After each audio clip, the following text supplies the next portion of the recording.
Hi, my name is Michele Harvey. I'm an inspirational author and poet. I'd like to talk to you about my new book, From Confusion to Clarity, Vital Personal Growth in 30 Days or Less. I wrote this book after going through the worst year of my life in 2011. I suffered the loss of a child and a major relationship in my life while I was living in a foreign country. And the tendency for me to isolate myself was very large. I think that many of us feel that we need to be alone during the most difficult trials in our life. But what came out of it for me was that through deep meditation and the help of spiritual teachers and spiritual guidance, I came out on the other side of this situation and these losses with a completely different awareness of my purpose in the world. And I feel very strongly that anyone who reads my book will be helped to some degree with any major changes they're going through in their life that they perceive as being negative. I was really at what I thought was completely the end of my rope. I was living in South America. I was living in Chile. With intermediate Spanish skills, I really felt like I needed some counseling, but I didn't feel that I could communicate well enough to get the help that I needed.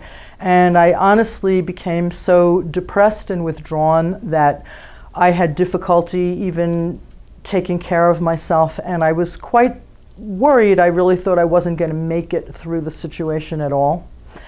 And I received an email just at the right time about a teleconference with my spiritual teacher, who is Neale Donald Walsch.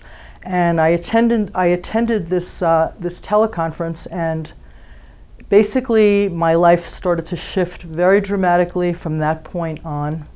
I felt extremely empowered, and I realized that we are all aspects of the divine. And when you go through a situation in your life where you feel like you're alone, the reality is that we are never alone. None of us are ever alone. It's just that we are not able to connect with and to hear the guidance that we're receiving all the time. We have a tendency to look at things as black and white, good or bad, right or wrong, loss or gain. So certainly, losing my son at the age of 23 is, probably one of the most difficult losses that anyone can go through. And of course, I love my son very much and I miss him dearly. But what I learned from the situation, what transformed in my life, is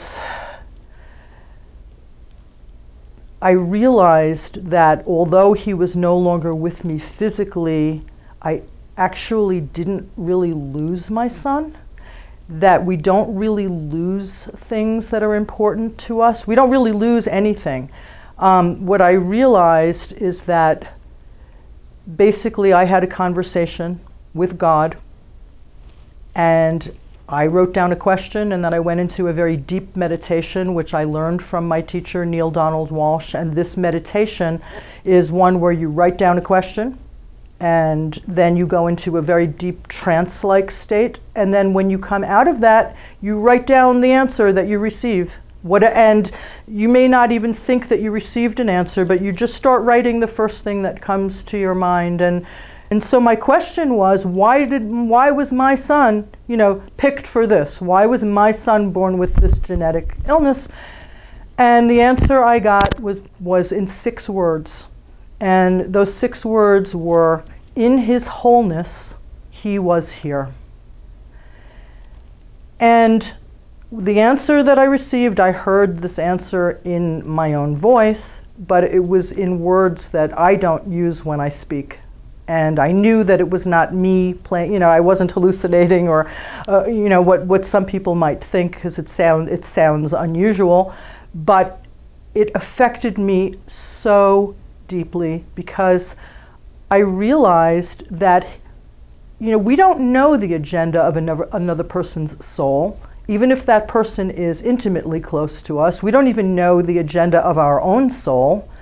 And so I realized he had come into this world basically for whatever a mission he needed to accomplish. He finished it at age 23. And it enabled me to, instead of suffering terribly and completely falling apart, it enabled me to appreciate that I was so lucky to have had this person with me, to have been his mother, and then to be able to actually celebrate his life, and, you know, rather than destroying my own, you know, the greatest thing that you can do to honor somebody that you have lost is to live your life with the highest sense of purpose and joy possible. That's how you honor life. And so everything changed for me, because the realization was so profound that if I could get an answer like this about a question that was, you know, gnawing on me for years and years, ever since my son was born. He was diagnosed at the age of 3. Okay, so for 20 years, you know, and I'm thinking, you know, why is this wonderful person and why me? And, you know, what happened was it removed the victimhood from my mentality completely. And I started to realize, well, you know, if I could get an answer like this through doing a meditation and through studying the, you know, and actually applying the spiritual principles, not only of, you know, Neil Donald Walsh, but there are so many other people, Eckhart Tolle, Byron Katie, Wayne Dyer, Deepak Chopra. You know, these books, they're out there everywhere, and I think that, you know, the tendency is you read them and you feel, you have the aha moment, and you feel like something very profound is shifting, but then you put the book on the shelf and you go back to your everyday life and the mundane routine, and it slips away from you. And I think that what happened to me is that I was at such a pivotal crisis point in my life that when I actually had a dialogue with the divine, I realized that I can do that every day, that anyone can do that every day, because I'm not unique. I'm just an ordinary person. I'm you know, a mother, a writer, I was a teacher, but I'm just an ordinary person. 2011 in particular was a pivotal year for almost everyone I know. Went through major changes, just, you know, cataclysmic things happened to people in terms of, you know, losing their jobs, losing their homes, losing their relationships, and this is life. Life is just another word for change, and to be able to go through changes knowing that there is a still silent part of you, that's your soul, something that's very, very deep within you that does not change, it's the constant, and being able to communicate with that and come from that place, it's such a powerful tool, and it's always there for anybody. So my book talks about not only my experience, but it basically teaches people in a simple, straightforward way that regardless of your background, regardless of where you come from, what your level of education is, and what your religious beliefs are, because my book is not about religion, it's not trying to convert you to this or to that.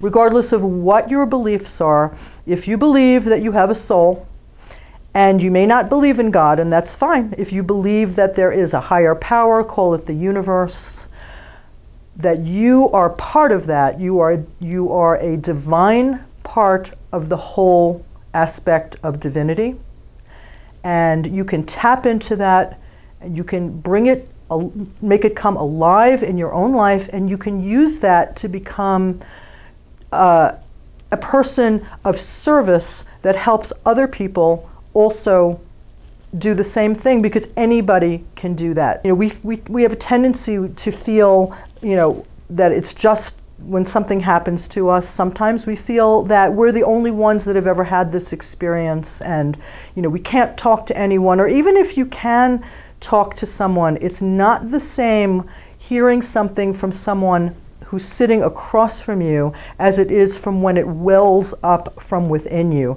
It's such a powerful thing. And so I realized that basically I had gone from a state of just utter confusion and devastation to just becoming incredibly clear.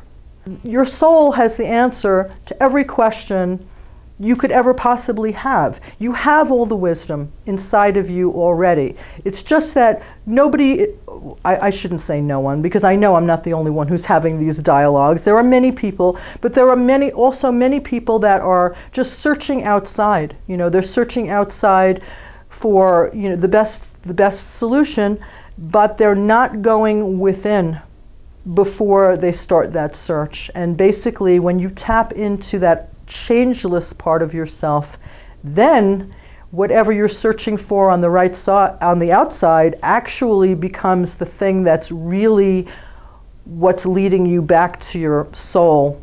And it's a shorter route. You get there eventually anyway, but you don't have to suffer. You don't have to suffer. You know, when I lost my son, you know, when my son was growing up with this illness, my husband used to say to me that he was actually more worried about me because he thought that I would completely fall apart when the day came that we actually did lose my son. And we didn't know. We knew that he wasn't going to live a long life, but we did not know. His death was still sudden. It was still unexpected. It was actually about 10 years earlier than we thought it would be, according to the statistics for his illness. And oddly enough, when he did pass away, I suffered less than anyone else in my family. I was certainly in a tremendous amount of pain over losing him, but I also learned from this that there is indeed a difference between pain and suffering, because suffering is immobilizing, and pain is normal. I mean, you get hurt and you feel pain, but you can still function, and it is possible to be happy and sad at the same time. And I found that I was able to use my pain to become a person with, you know, of service, basically.